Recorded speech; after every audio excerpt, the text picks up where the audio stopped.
So let me just pronounce the names of all our panelists, and I will be sorry from the very beginning if I did not pronounce right any name. You can correct me because there, due to some cultural differences, the language, maybe I pronounce something wrong. So I will request all the participants, if I do that, then kindly correct me. So today's session will be chaired by Mr. Muhammad Mudassir Tipu. He is the Director General, Foreign Office of Pakistan. The chief guest of our session would be today Lieutenant General Saleem Bajwa. He is the chairman of CPEC Authority. He will be joining us shortly. He is busy in the meeting, but he also assured us if meeting continue, he will definitely give us a video message. So we are hopeful he will join us. Then we have the speaker with us, Mr. Hassan Askri. He is a well-known scholar.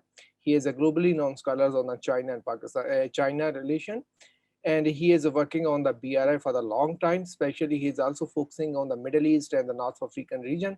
So it would be also be interesting to look to listen to him how he see the BRI in the context of the North Africa and Middle East. Or what is his preferred topic to talk today? We will love to listen that. Then we have with us Miss Sun Yahu. She is a vice chairman and the secretary general of ACEF from China. She will be also talking about on a BRI post COVID-19, but we are expecting her to also talk about something on eco-civilization. Then we have a very important guest with us today. Actually, we will be love to listen to him because at this point of time, they are the mover and shaker of the BRI, and they have planned the BRI, they have launched the BRI, they are trying to make it a success. But also they have recently introduced another model that is called a dual circulation model of China, dual circulation model of economy. We will love to listen from him also. Welcome to the panel, Mr. Guoxian. If I'm wrong, please correct me because as I earlier said, maybe I'm wrong in pronouncing the name. He is a Minister Counsellor of Economic at the Embassy of China in Pakistan. Thank you all. Now, let's start with our first panelist. Our first panelist is Mr. Hassan Askri. Sir, forum is yours.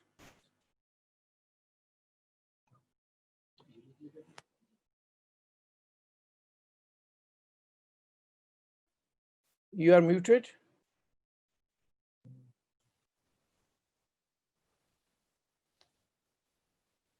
Hello. Can I be heard now? We can hear you. Now we are playing your video. Okay.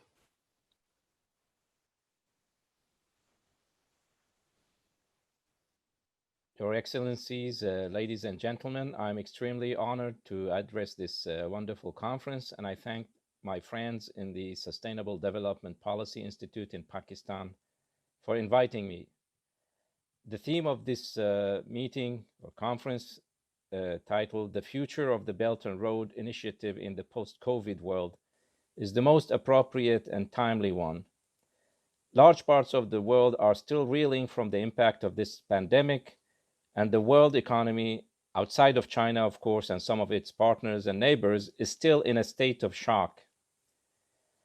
Hopefully, with the advancement of the research, production, and application of the many vaccines we have today, some of that effect can be mitigated. But be forewarned, we will and should not go back to the previous economic and financial practices in the transatlantic area, especially. And I will explain why. We should instead learn from the way China dealt not only with the COVID-19 crisis, but most emphatically with previous crises like the 2008 global financial crisis, which is the case study of my presentation. Failing to learn from the lessons of past crises will doom the world to repeating the same mistakes that make us vulnerable or made us vulnerable to the coronavirus. Leaders in the US and Europe are waiting for the time when things can go back to normal, as they say. But there is really no normal to go back to because the Western financial and banking systems were already heading into a new phase of collapse even before the COVID-19 outbreak. Besides, hunger, poverty, and lack of basic services like healthcare and other infrastructure were rampant across large parts of the globe before the COVID-19 pandemic. So that's really not a pleasant normal to go back to. In response to the 2008 financial crisis, the big four central banks of the United States, the European Union, Britain, and Japan created, or printed rather, between 13 and 14 trillion dollars from 2008 to 2018 by the so-called quantitative easing programs. And they have issued also temporary liquidity loans to banks in the many trillions of dollars in addition. But none of that money has been created for an economic purpose, nor for a trade purpose. It has all been created for a strictly financial purpose. That is providing the largest banks in the West with enough capital and liquid reserves to survive massive losses and bad debt. Even under the corona pandemic, there are still today no signs that the failed quantitative easing is going to be abandoned. When the corona pandemic struck the global economy in early March, the financial markets were already ripe for a collapse, and historic crashes of the stock markets were recorded. The usual knee-jerk response by the US and European central banks was to open the floodgates of money again. Coming on top of the quantitative easing practiced by the Western central banks reaching $20 trillion in printed money from 2008 to 2020, additional $5 trillion were printed in 2020 alone. Once again, none of that money is used for real physical economic purposes. And the shocking factor is that money is being created and dispersed to financial markets and banks at incredible ease and swiftness, with the decision made by the central bankers bypassing the elected parliaments and governments.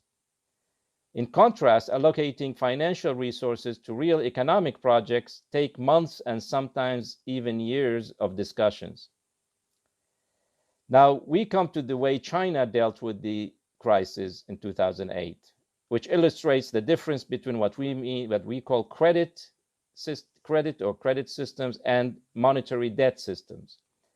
According to the late American economist Lyndon LaRouche, true economic value lies not in money or in natural resources, but rather in the creative, productive powers of labor, and in increasing this power through scientific and technological advancement.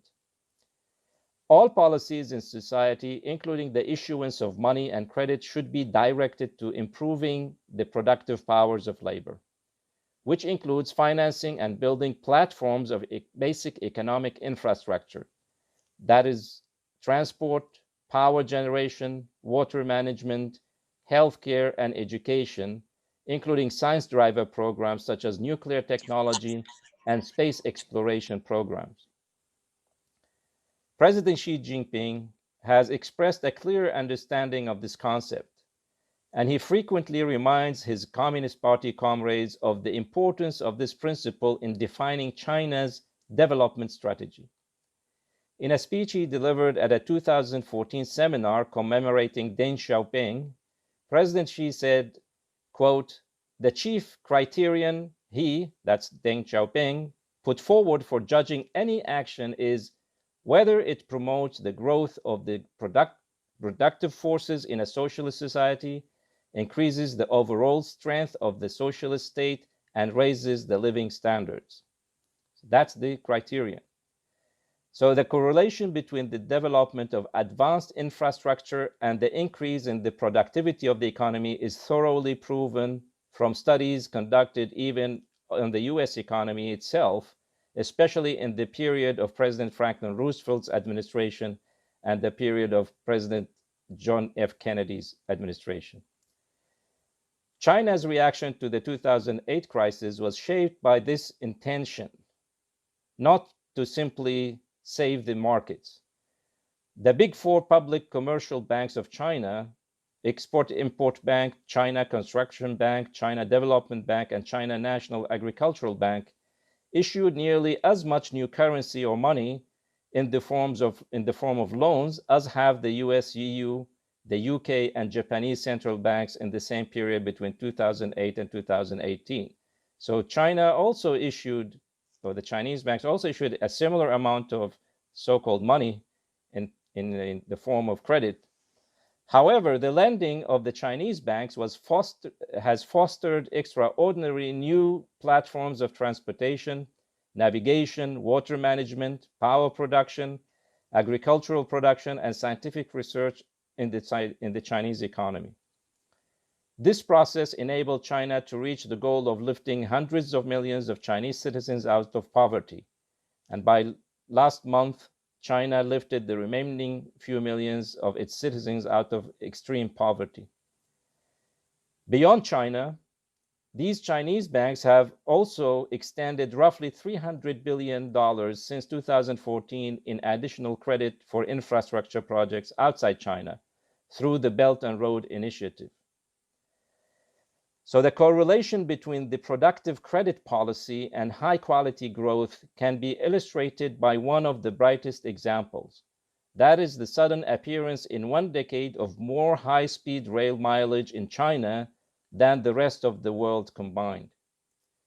This has produced very high rates of multi-factor productivity growth and general economic growth and progress. According to a World Bank report published in 2019, China has made fantastic progress in developing its transport infrastructure. Since 2008, China has put into operation over 25,000 kilometers of dedicated high-speed rail lines, far more than the total high-speed lines operating in the rest of the world.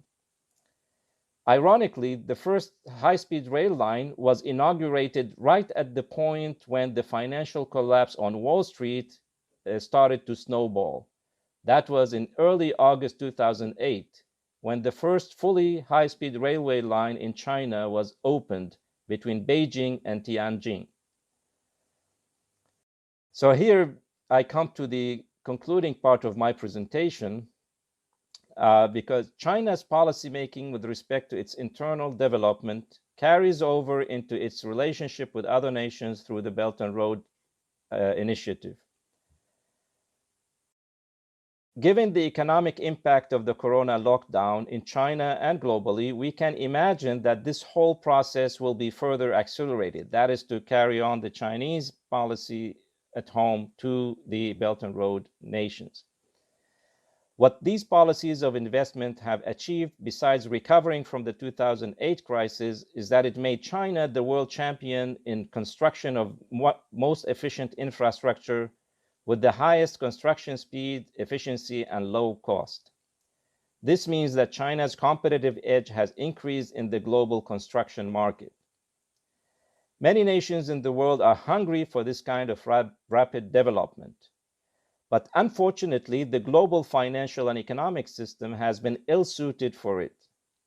The monetary system and credit system, the two which I illustrated, can no longer exist in the same universe to ensure sustained economic development for all nations. Therefore, a new global system of credit is badly needed for the global recovery from the COVID-19 pandemic. We cannot go back to the pre-pandemic normal because that normal implied a collapsing financial and banking system in addition to social and economic degeneration in the West, and it implies massive poverty in Africa, South America, and large parts of Asia. The weakened global physical economy was glaringly exposed by the coronavirus, which showed a world, both in the advanced and developing sectors, that was physically unprepared to tackle such a problem. So, in conclusion, my recommendations is that to deal with this pandemic and deal with the coming ones, the global health system has to be physically built from the ground up, starting with massive construction of infrastructure. In putting points, my first point is the making of the Belt and Road Initiative a global practice. This is how we can achieve both the global healthcare coverage, but also a growing world economy. is number one is making the Belt and Road Initiative a global practice with the industrial nations in the West and East participating in it for their own benefit and for that of their partners around the world, and that would be made possible. That's what the Chinese call the win-win. This should be based on the best practice of China in handling the 2008 and 2020 crises. Two, this will require a new financing mechanism on a global scale, some sort of a new Bretton Woods system among sovereign nations, equally sovereign nations. We need a new international credit mechanism to finance modern infrastructure along the lines of the BRI. Three, I have two warnings to issue here in conclusion, although they could be the subject of a completely separate conference, but I have to mention them here in conclusion because I think they are important. A, there are attempts in the transatlantic region to impose so-called green and climate change criteria and restrictions on financing infrastructure.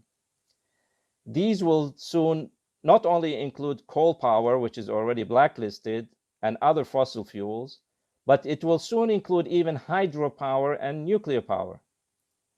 This is, in my viewpoint, is a suicidal path that should not be followed. We should avoid that kind of policy. B, there are attempts to force China to open its financial markets to hot money coming mostly from the West rather than long-term investment. This should be resisted for the reasons I mentioned above. Finance and credit should be strictly connected to improving the productivity and living standards of nations by investing in infrastructure, for example, and scientific progress, not making quick profits.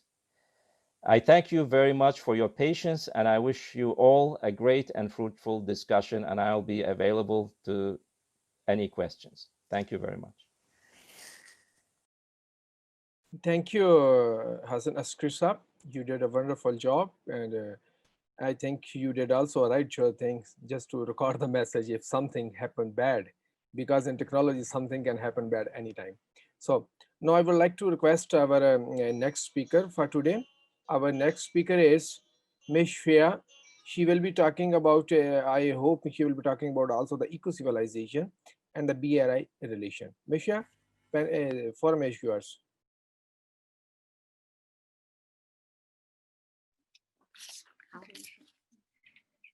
好，谢谢会议主席，女士们、先生们。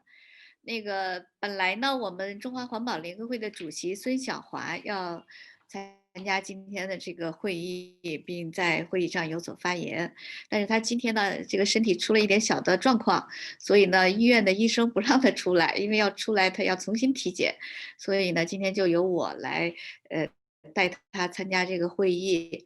那么主要是做一个在后疫情时代“一带一路”的前景这个方面呢，我们做一个以这个话题做一些一个认识，与各位来进行探讨。那么为了节省时间呢，我就请我们这个国际部的姚玲玲女士呢来做一个直接用英文来表述，好吧？ Okay.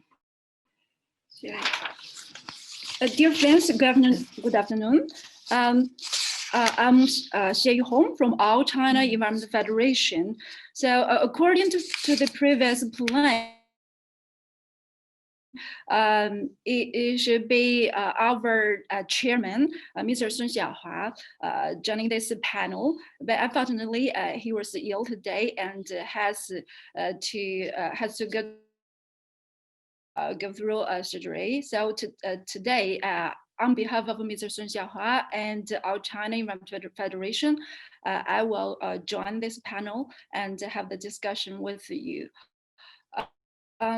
Today, my talk will focus on ecological civilization and implications from the COVID-19 on greener Belt and Road in the future. So to save the time, time. So as you know, I could only Chinese. So I like to interest my colleague, Ms. Yao Lingling, to give this talk instead of me in English directly, based on my speech previously prepared. So first, so I, because this is a quite broad topic, and the limited time, I like to only share some of the understandings and welcome more further discussions around it from you all. So first, outbreak of COVID-19 tells the whole world once again the necessity of joint efforts in protecting the Earth in face of challenges such as epidemic, climate changes, etc. Though with various nationalities, colors of skins, languages, and even quite opinions in many things around, the goal of protecting the only Earth is quite the same for all countries and all people. Air and water flow without borders, so people are all interconnected. China, as a responsible country, has taken proactive and effective actions from environmental governance, green low carbon development, to epidemic control, and later offering assistance to other countries affected by the epidemic. President Xi Jinping's announcement of China's climate target to achieve carbon neutrality by 2060. So from which we could see the Chinese government and the Chinese people are working towards a greener, healthier, more prosperous and more harmonious world. The second point is that ecological civilization is a higher level of civilization and reflects the level of social development and harmony between nature and human beings. The rise or fall of a civilization is closely tied to its relationship with nature, according to President Xi Jinping. In the past, the development was usually achieved at a sacrifice of ecology and environment, resources and energies are wasted, pollution are caused, solid waste were treated improperly. Treatment after pollution has been out of date. Though there is no substitute for precious environment and ecology, which provides us a solid foundation for sustainable development of the human society. So in this sense, protecting the environment and the ecology is itself ensuring productivity. So lucid waters and lush mountains are invaluable assets. Ecological civilization construction in China has been included in an integrated approach together with economic construction, political construction, cultural construction, and social construction as 5-in-1 construction for balanced progress in China.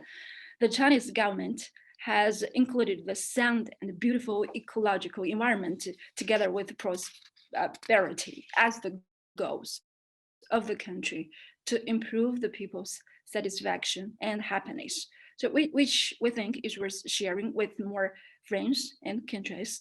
So third, in post-COVID-19 world, closer, wider, and higher quality of cooperation is still the mainstream for Belt and Road Initiative. So BRI has provided one of the key carriers and the path for advance the international cooperation, boosting economic growth, and set up a new pattern of cooperative relations, which even helped with recovery from financial crisis of 2008, as we have mentioned before. The sudden outbreak of COVID-19 in 2020 has inevitably caused negative effects to BRI, with some projects' progress being slowed down and even halted. Workers were locked down, difficulties in financing increase, worse epidemic situation in the recipient countries of the projects. So serious situations lies in that global industrial chain, supply chain, and even value chain were broken and hampered the normal progress of all activities. So if changing world pattern, deglobalization, and the unilateralism could be stopped, the situation in BRI construction is temporary and will be also improved. the social order in China has gradually recovered in China, with the GDP growth increased from negative 6.8% to 4.9% in the third quarter of this year. Tourism industry recovered by 80% during the China national holiday in the past October. So while many countries care about the future of BRI, the current priority is to stand together to combat the widespread epidemic with interconnection and inclusion, and be confident with the future with close cooperation.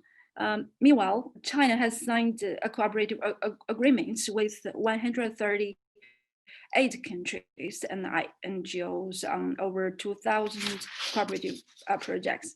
So besides value of intended deals, at the third China International Import Expo has just achieved 72.6 billion US dollars, which proves potential bigger, though with the big blow from the epidemic.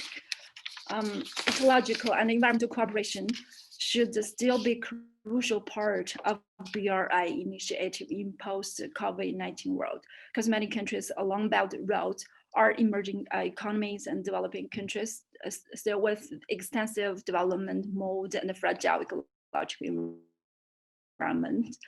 Well, some may think environmental protection to some extent slows down the industrial and the economic growth. Environmental industry could be a supportive and promising sector, which could bring multiple benefits for no matter environmental improvement, technology innovation, economic growth, etc. According to action plan for Belt and Road ecological environmental cooperation of China, BRI, also the BRI environmental big data platform has been established.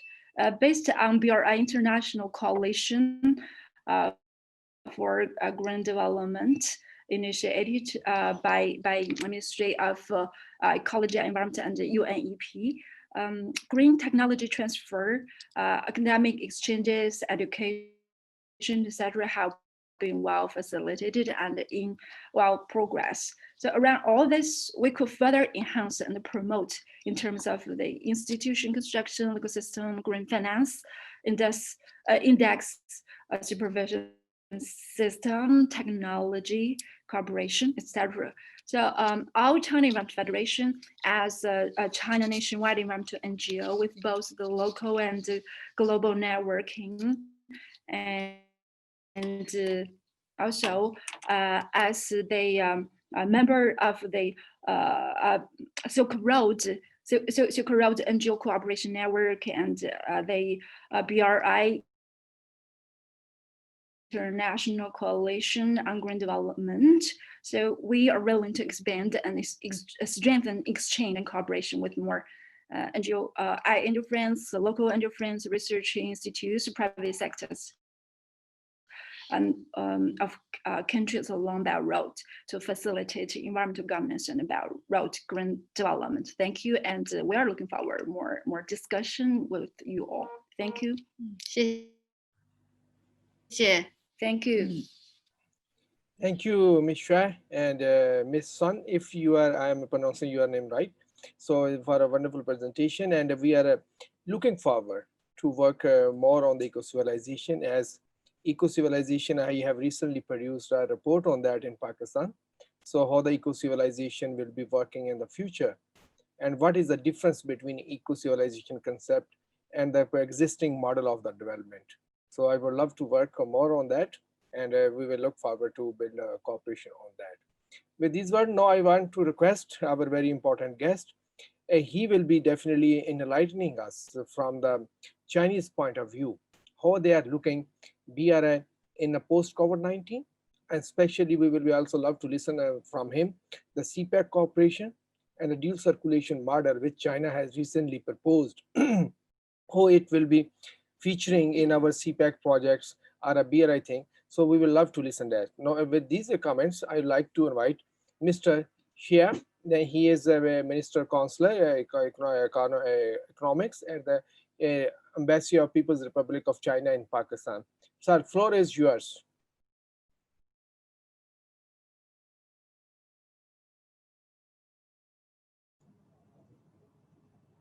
Distinguished guests, ladies and gentlemen, good afternoon. It is my great pleasure to join the 23rd session of Sustainable Development Conference and share my views on how the BIR plays in the post-COVID world. The Belt and Road Initiative is an international platform for win-win cooperation provided by China to the world, adhering to the principle of wide consultation, joint contribution, and shared benefits. It has made great achievements since it was proposed by President Xi Jinping in 2013 and brought tangible benefits to all Belt and Road countries. We all know that in this year, the global outbreak of COVID-19 has been impacting on our economy and social development, and the building of Belt and Road as well. China plays a very positive role to assist international society to fight the pandemic by taking advantage of the world's largest supplier of anti-COVID-19 medical equipment and materials. Due to the joint efforts made by China and the Belt and Road nations, the building of Belt and Road presents steady progress and achieves fruitful results. I'd like to give you some examples. From January to September, China's direct investment in the Belt and Road nations exceeds $13 billion, increasing nearly 30% year on year, and 4% higher than that of the previous year. Trade volume of goods between China and the Belt and Road nations reaches nearly 7 trillion RMB, increasing 1.5% year on year. Against the backdrop of the pandemic, the building of Belt and Road rebounds and moves forward firmly, showing its strong momentum. Looking into the future, the pandemic will not slow down the progress of the building of Belt and Road, but bring more opportunities. First, the Belt and Road Initiative becomes more inclusive in the post-COVID era. The COVID-19 pandemic highlighted the urgency of global public health cooperation and the importance of advancing the Belt and Road cooperation to build a community with a shared future for mankind. During the pandemic, China worked jointly with the international community to overcome the difficulties, granting 150 countries the medical equipment and materials, sending special medical teams, and contributing wisdom and experience to fight against the pandemic globally. In the post-COVID era, China will still work with the international community to share more successful experience in fighting COVID-19, promote cooperation on vaccines, drugs, and medical suppliers, and jointly build the Health Silk Road while advancing the building of Belt and Road. Second, the building of Belt and Road in the post-COVID era will gain stronger momentum. Now, at the moment, the international community has higher desire to develop its economy and ensure people's livelihood, stronger need for network, transportation, energy, etc. And the most important is job creation.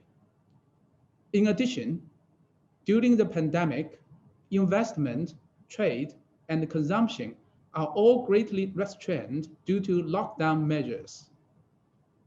Those demands will be gradually released while the pandemic eases, giving impetus to the development of the Belt and Road. So from a long-term and comprehensive perspective, the building of Belt and Road will gain stronger momentum and have brighter prospects after being tasted by the pandemic. Third, in the post-COVID era, we will strive to achieve high-quality development of the China-Pakistan Economic Corridor. The CPEC is a major pilot project and a demonstration project of the Belt and Road Initiative. Since 2013, great achievements have been made in the building of CPEC, which has effectively improved Pakistan's energy and transportation infrastructure, generated larger volume tax revenue, created more jobs for the local people, and laid a solid foundation for the takeoff and sustainable development of the Pakistani economy. Currently, the CPEC has entered into the second phase, focusing on industry and agriculture development. So besides the industrial investment, the Rakasai Special Economic Zone, Gwadar Port, and Free Trade Zone are in priority to be promoted and developed through our joint efforts. This will help Pakistan speed up the industrialization process and improve its capacity to earn foreign exchange through exports, by which bailing out gradually from the fiscal deficit and the current deficits. So ladies and gentlemen, sooner or later, the pandemic will go away and the sun will shine again. Let's join our hands together and work together for a new chapter of China-Pakistan all-weather strategic cooperative partnership in the new era. That is my speech. Thank you very much. Thank you, Minister Counsellor.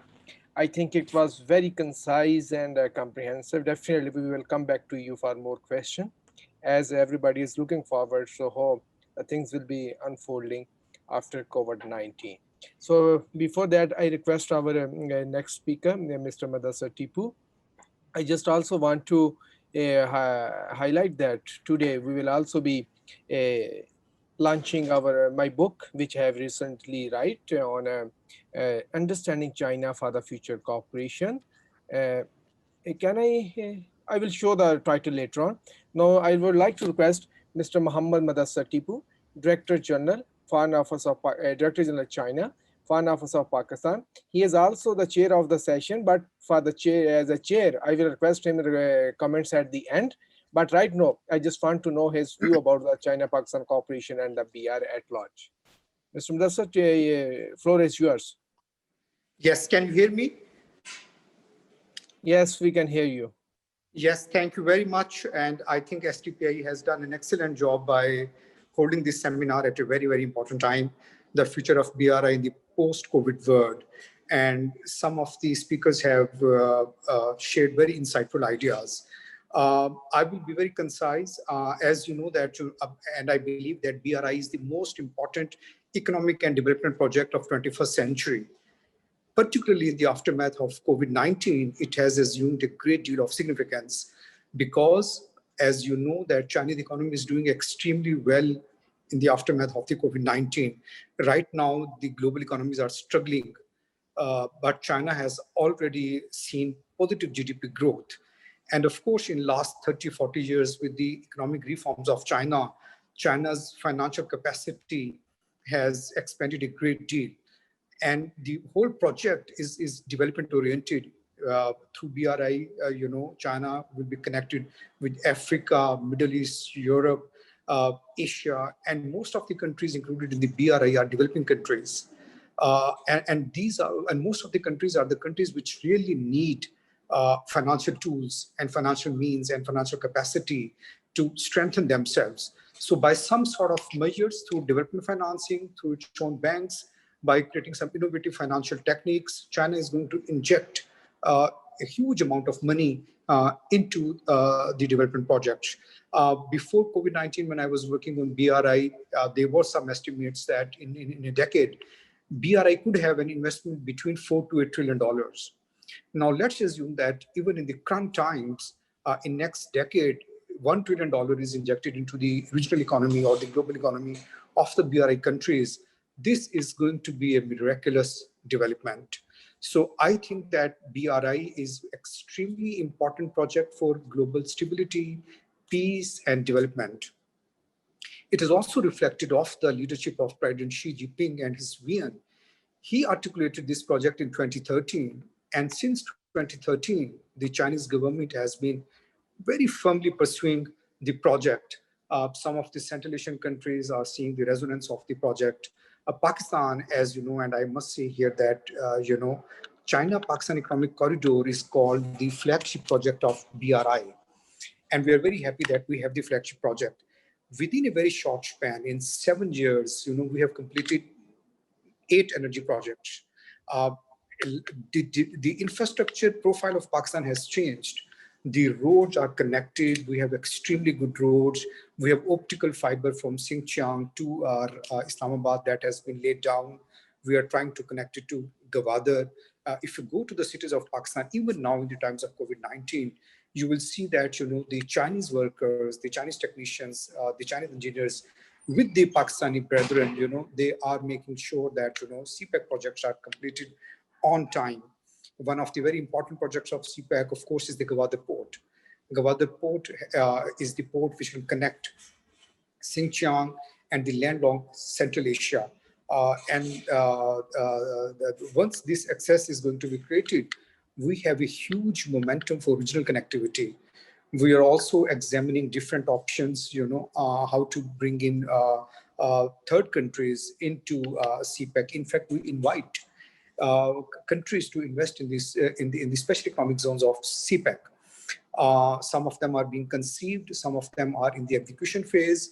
But as global growth is going to pick up, as regional growth is going to pick up, and of course, in past 8-9 years, Pakistan has experienced a great deal of learning to develop its industrial capacity, its infrastructure capacity, building large-scale projects with the massive Chinese companies like Three Gorges, Power China, and a whole host of companies. So, there is a consensus between Pakistani and Chinese leadership that CPEC is going to be the high-quality demonstration project of BRI.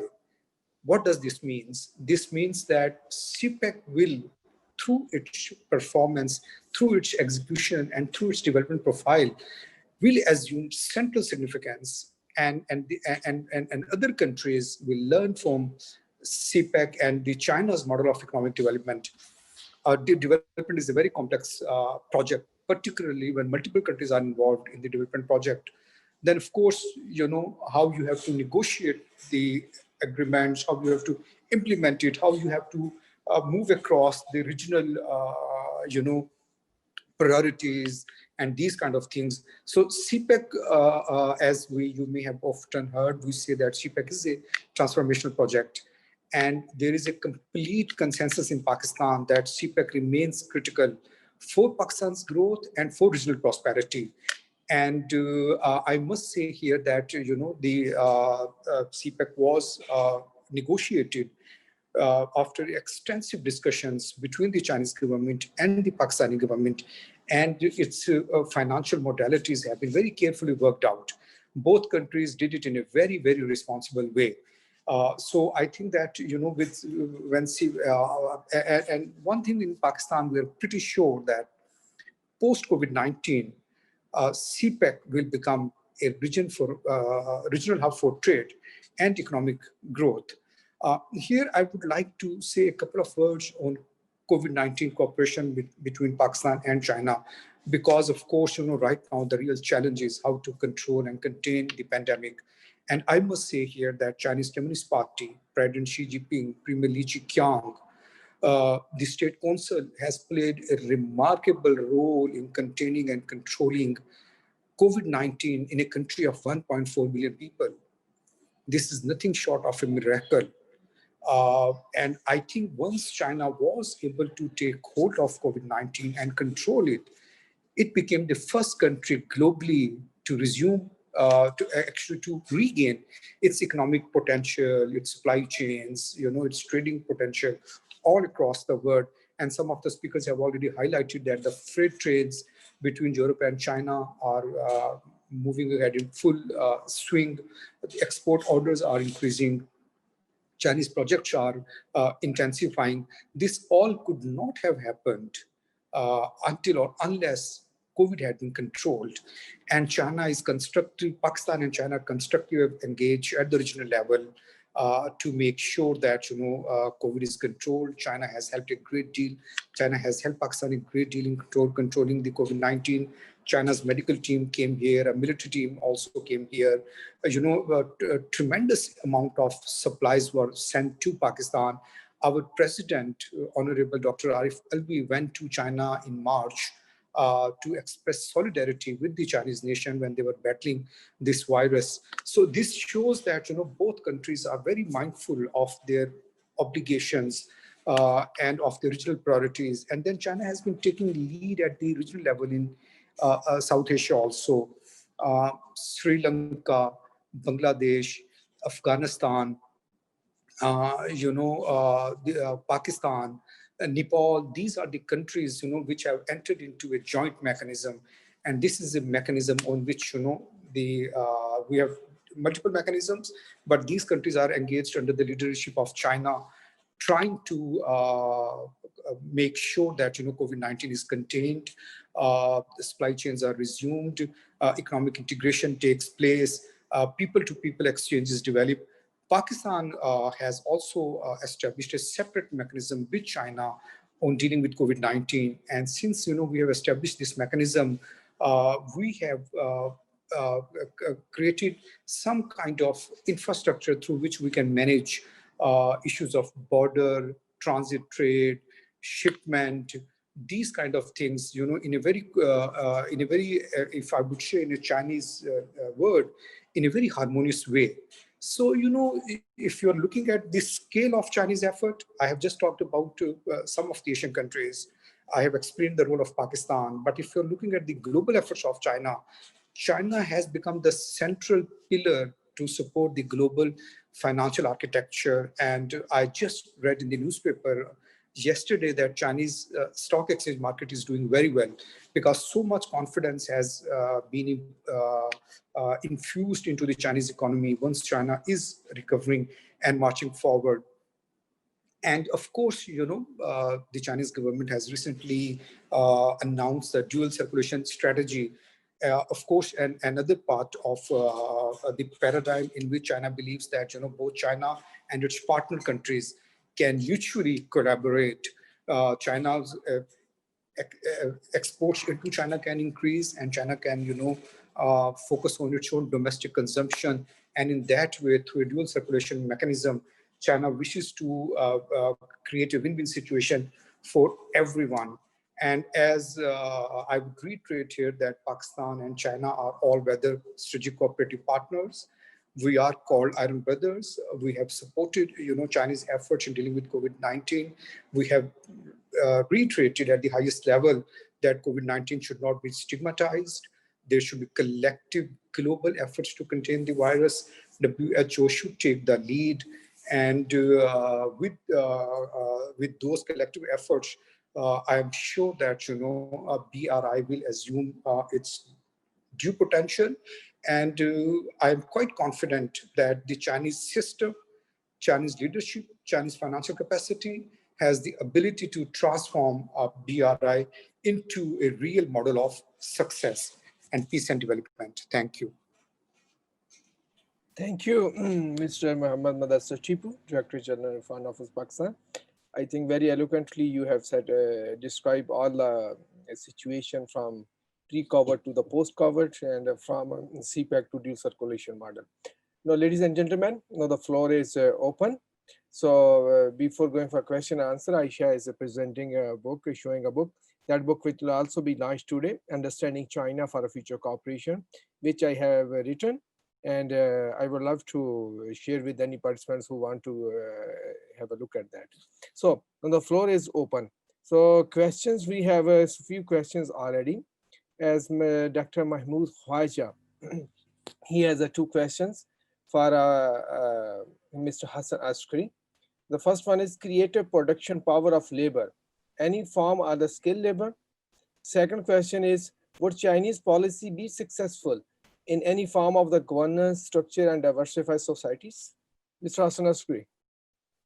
Thank you, Dr. Shakeel. First of all, I'm happy to be with all the distinguished speakers, and I congratulate you, Dr. Shakeel, for the launching of your book. We have had a wonderful dialogue over the past year, and it has been very, very fruitful and informative, both with you and your colleagues.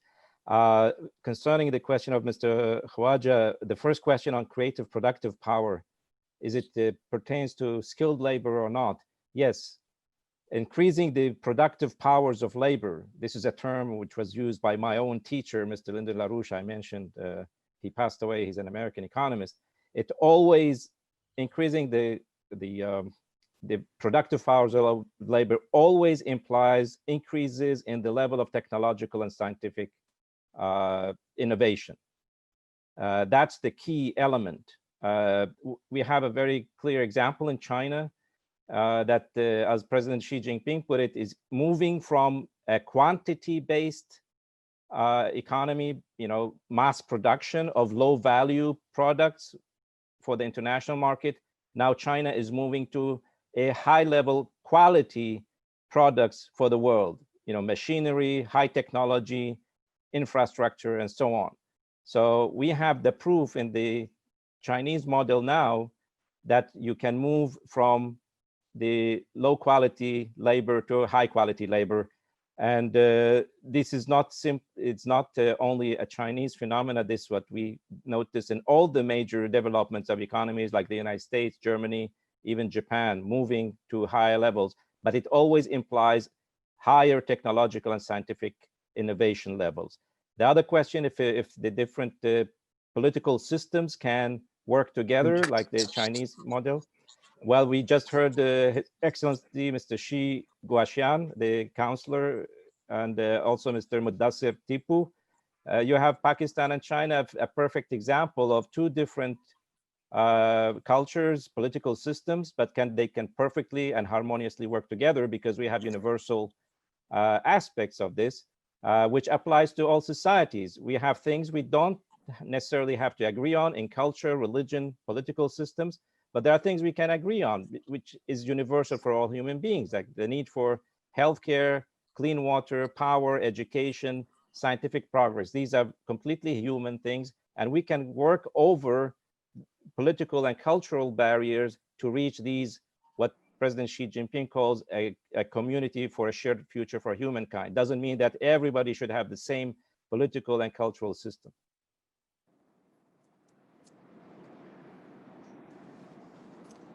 I think you are muted, Dr. Shakeel. Yeah, thank you, Hassan Askri, for your comments. Sorry to interrupt you. I am not a doctor. I did not did my PhD. So, I would like to pose one.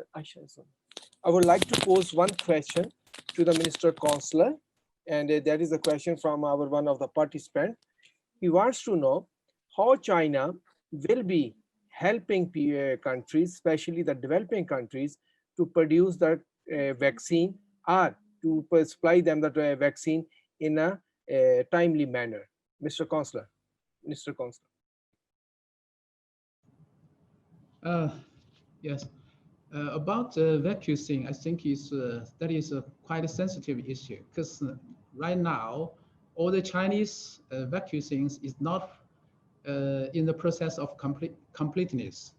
So maybe end of this year, all kinds of the vaccines that is researched by the Chinese companies will be finished all the process. And then at that time, I think our government will extend our friendship to Pakistan. You can expect that.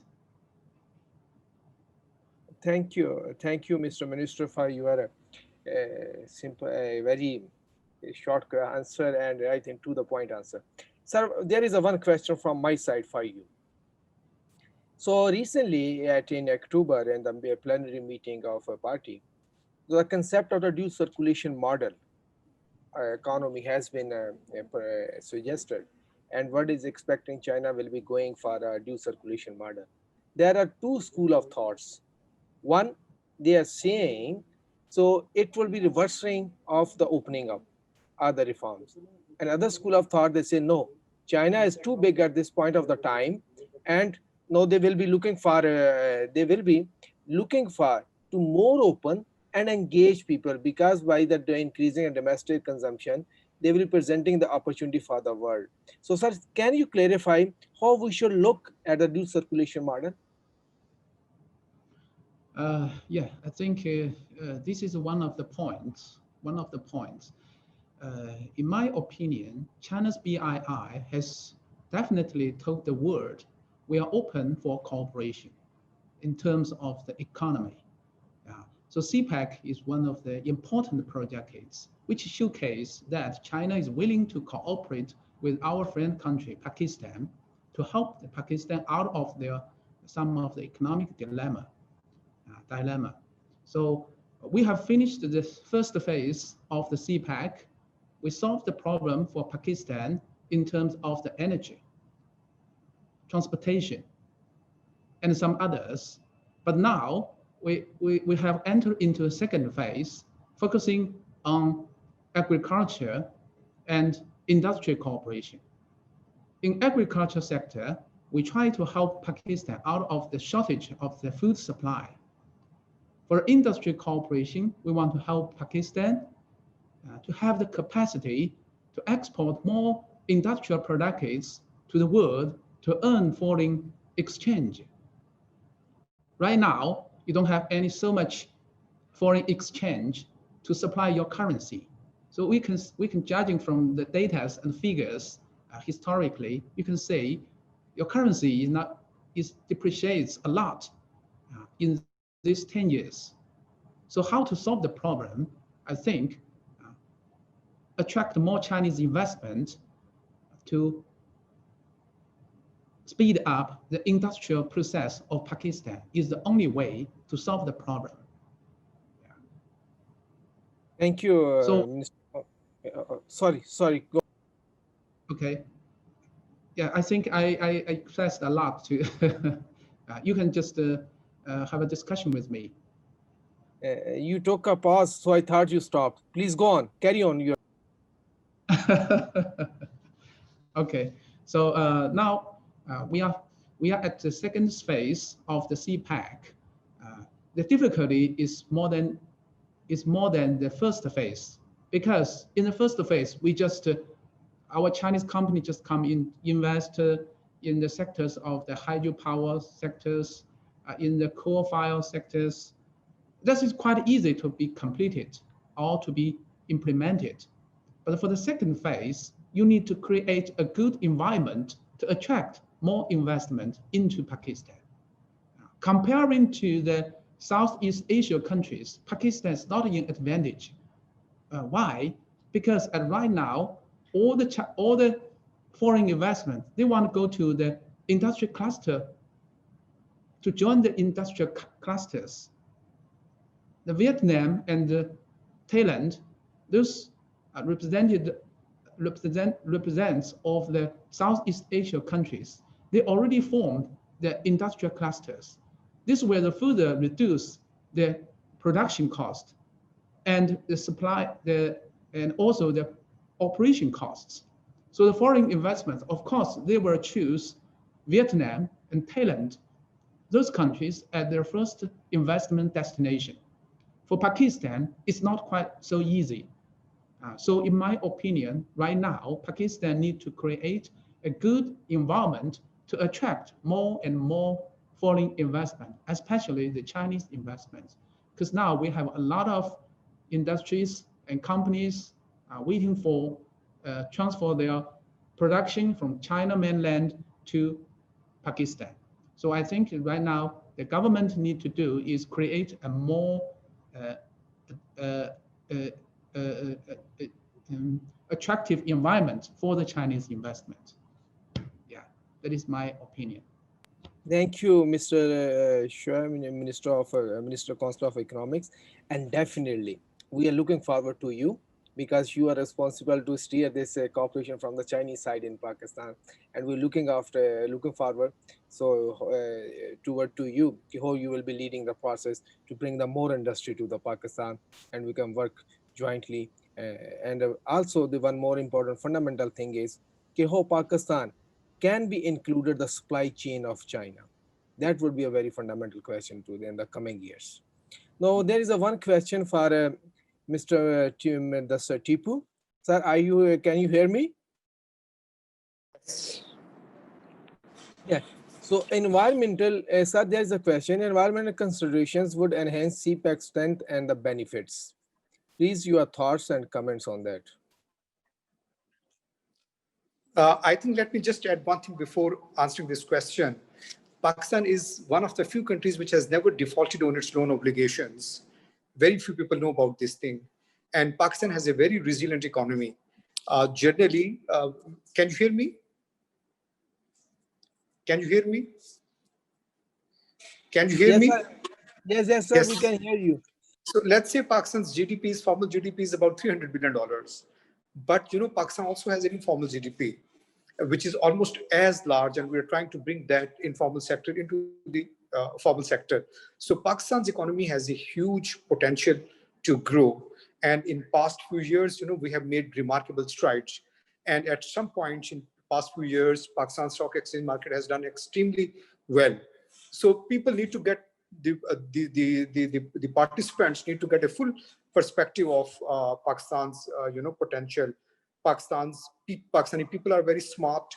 Our labor force is trained, and we have a lot of good attributes. Anyway, coming to the environmental issues, of course, environment is the key concerns. And when these projects were being negotiated, we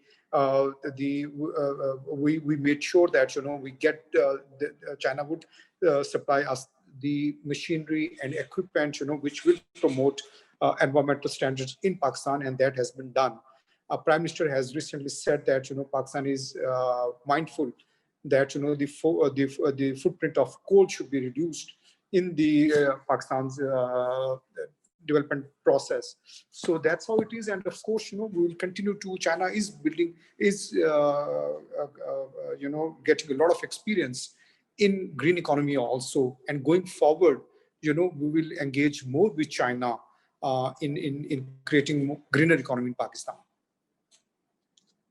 Thank you, Mr. Mudassir. I just want to add here, we need to be also analyzed. So the propaganda, what is happening against the CPEC, because there are a lot of they are trying to talk about the things which does not exist, or they exaggerate the stuff.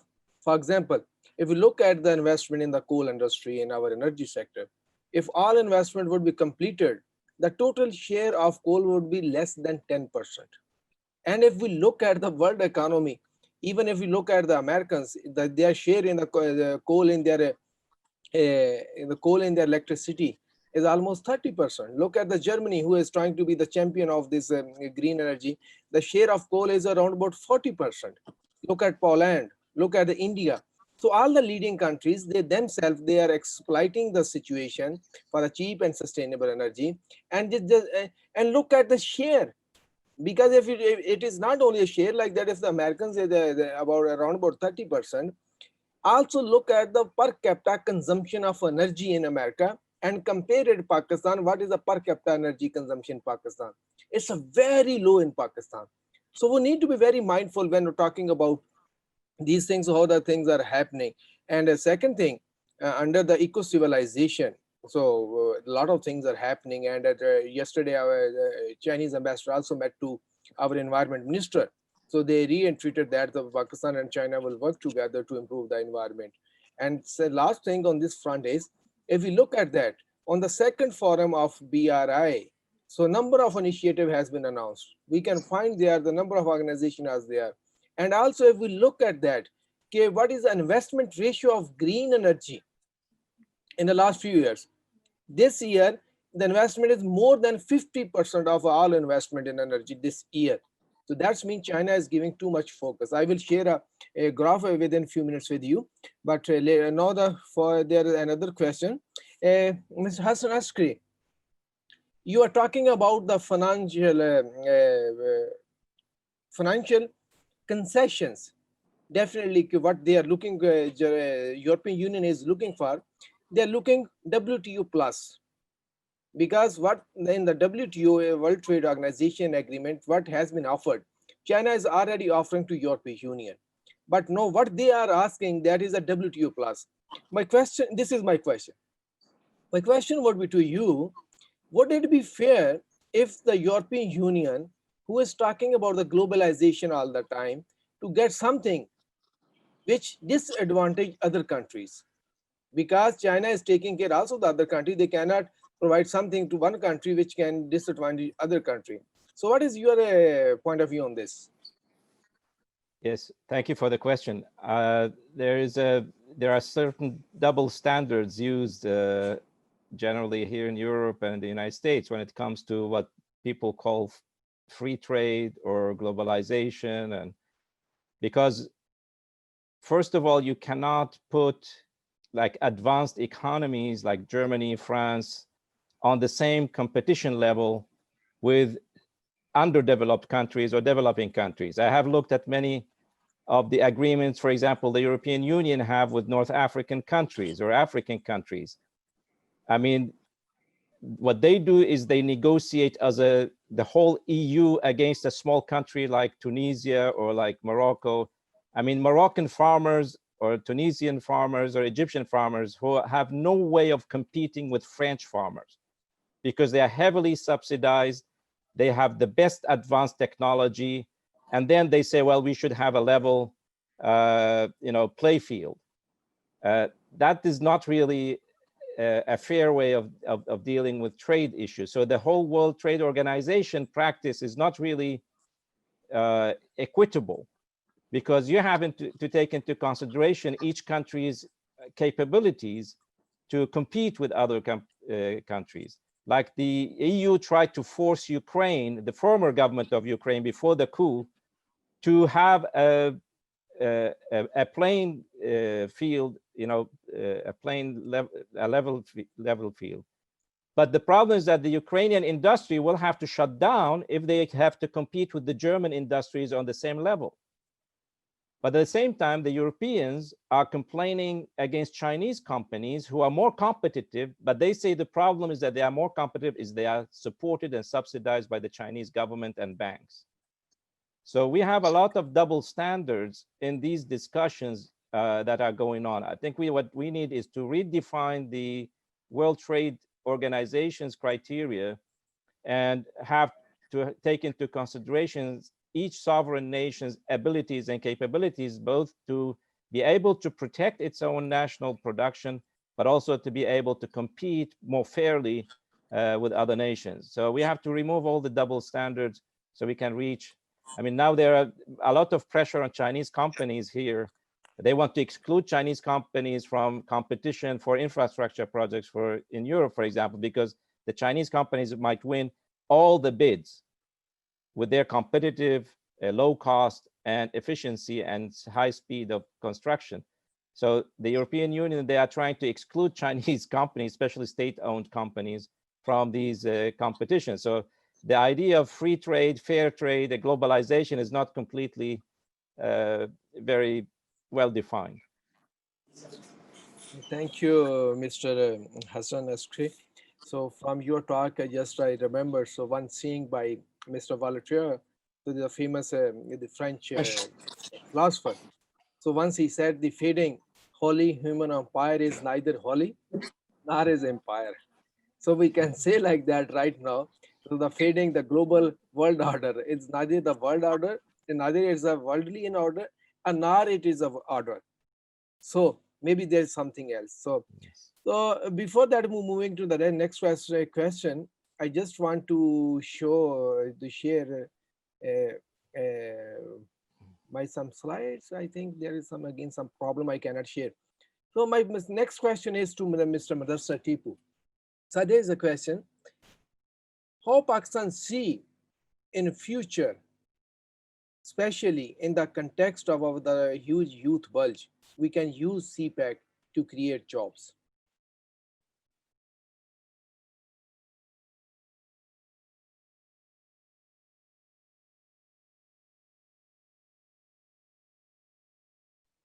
Mr. Mudassir, can you hear me? The question is for you.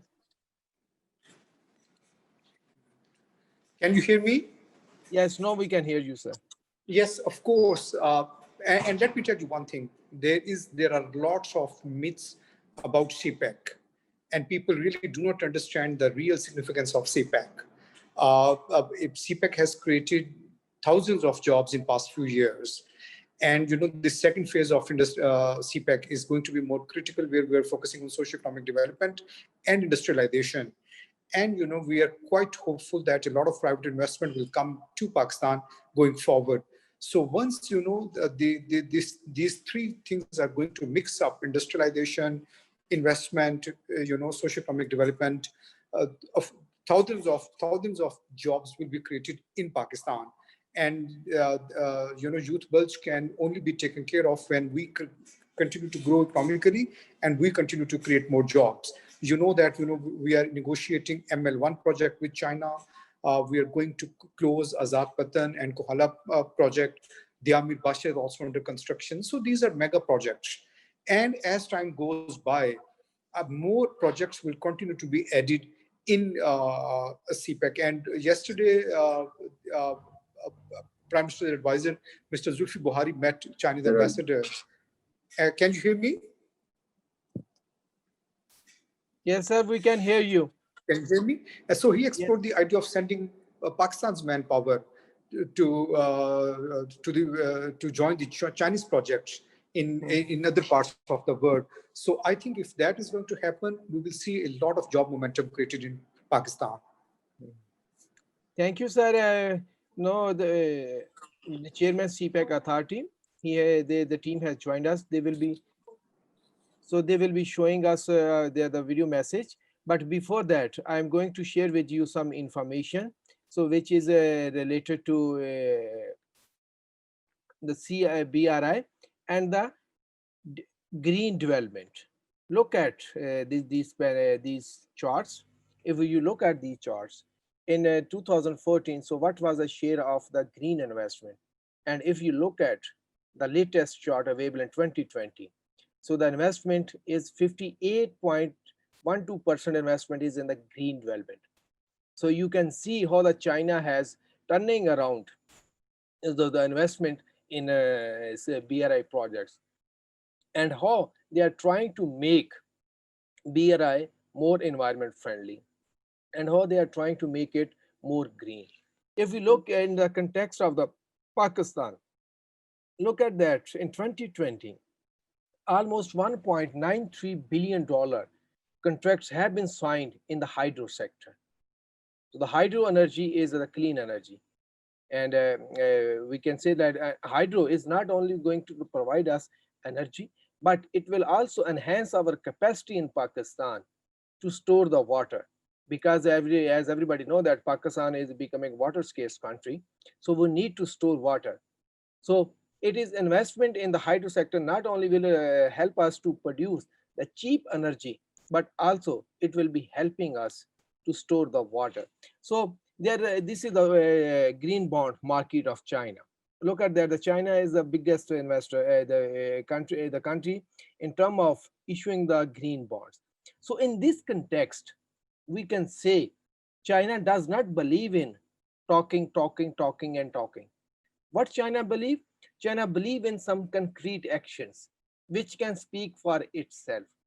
In the last few years, so what development has been happened on the green development in a BRI, especially under the vision of President Xi Jinping, when he is talking about an eco-civilization.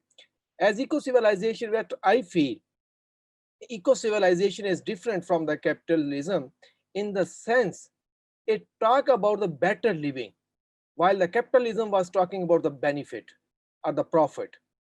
So in the profit term, you can earn the money. But due to the externalities, you have shaken the whole global world in the form of the climate change. Because if you have the money and everything, but environment is not good, environment is polluted, and you are living in a risk environment of the climate change. So that's why it is important to look at the better living, where you are also the prophet, but your concept of the life is somehow different. These are the few things which I just wanted to show you. So the how China is trying to make the BRI, it's a green, you can say, investment program, and the similar lines are being also being applied in the Pakistan. So there is a one last question to Mr. Hassan Askri. Before that, we go to our chief guest of today, Lieutenant Asim Bajwa Sahab. He will be sharing his message. So my last question is for Mr. Hassan Askri. No, there will be one more question for the Minister Counsellor from the embassy. Mr. Hassan Askri, how you think the BRI, through BRI, CPEC can be a good project to work with the Middle Eastern or North African countries? Yes, thank you. Actually, I am from Iraq, and right now in Iraq we have. Yes, I live in Sweden, but I'm Iraqi citizen and born in Iraq. And right now in Iraq we have a big battle, political, social battle. We have had demonstrations in many Iraqi cities yesterday, and is continuing because people in Iraq want to work with China to become part of the Belt and Road. And we had the Iraq and China had a special framework agreement called Oil for Reconstruction, a very, very fair deal for Iraq that Chinese companies could rebuild Iraq's destroyed infrastructure and put it on a path for agro-industrial development based on exports of oil, small amounts of oil over 20 years or 30 years. So people in Iraq, and I played an important role in informing people why this is important. The problem is that the government in Iraq has not activated this agreement. And now people are demonstrating in the streets, calling for activating the China-Iraq framework agreement. And also the big battleground area is the major port in southern Iraq, in Basra. It's called the Grand Fao Port, or the Fao Grand Port. This is a design to become the largest port in the region, and people connected directly to Gwadar and the CPEC, because in cooperation with the CPEC and Gwadar port, the Iraqi ports can also become a vehicle if we build the rest of the infrastructure like high-speed rail or other railways to Turkey and into Europe. Iraq could become a new corridor for the Belt and Road. And therefore, this has become a big issue, and people in Iraq now studying the CPEC, they are studying the Gwadar port, why that is important, and people are educating themselves a lot in that sense. And I think the development of the CPEC will have enormous impact on the whole Gulf region, but also on the Southern Arabian area and also East Africa. I mean, Thank East you. Africa, sorry, yeah. Oh, no, it's okay. But due to the time, I have to cut you. But definitely, we must have a webinar on this thing, same thing, some other day. Now, I would like to request our correspondents from CPEC Authority, if they can hear me. Can you hear me? Yes, we can hear you. So, sir, please upload the message of Chairman Saab. As Chairman Saab has been stuck in some meeting, but he was so gracious. He has recorded his message in very short of time, and because he gave too much importance to the audience and to the concept of the CPEC, that's why he recorded the message. Sir, please play the message. Yeah, okay. Bismillahirrahmanirrahim. Ladies and gentlemen, it is my profound privilege to be addressing this August forum today. I'm extremely grateful to you for providing me this opportunity. World Bank report Poverty and Shared Prosperity alarmed the world that COVID-19 will push around 100 million people into extreme poverty. The situation in South Asia would be even worse, as it was projected that around 63% of these extreme poor will be from South Asia. Ladies and gentlemen, in these dire circumstances, Belt and Road Initiative emerged as beacon of hope and relief. Fortunately, China, the Iron Brother of Pakistan, is very open to make BRI a joint venture of prosperity for the world. China already showed its intent of sharing the prosperity well before COVID-19 by launching Shanghai Import Expo and invited the whole world to explore their products and commodities to China. I believe the same role can be played through CPEC in South Asia. CPEC is going in full speed and it can pull regions' economies with greater efficiency and speed. It will not only help regional countries to recover fast, but will also help to fight poverty and build quality infrastructure. It will also pave the way for the regional connectivity and solve long outstanding issues. It will help bring sustainable peace in South Asia. Ladies and gentlemen, China has decided to adopt the dual circulation economic model. It is being adopted to give boost to national growth by enhancing domestic consumption. It will bring two types of opportunities for the world. China would be in need to increase import of raw material and commodities to meet their requirements of industry and businesses. Number two, China will also have to enhance import of food and other consumptive commodities and products. The enhanced demand and imports of China will create multifaceted opportunities for the world economy. I am foreseeing the dual circulation model will also bring special opportunities for Pakistan through CPEC. I am happy to share that we have already started to learn and comprehend the dual circulation and its relevance for Pakistan. We are working to find avenues for further strengthening our economic relations and expedite our cooperation under CPEC.